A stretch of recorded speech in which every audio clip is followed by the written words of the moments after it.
Hai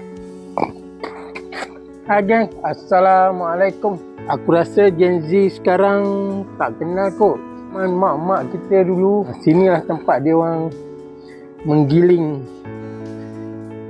rempah untuk gulai-gulai dia orang. Kalau zaman sekarang lebih kurang macam blender lah. Setiap rumah dulu-dulu mesti ada batu giling. Penuh kenangan. Kadang-kadang ada juga time kita yang nak kena giling, tolong dia orang. Aku rasa mesti banyak kenangan kan.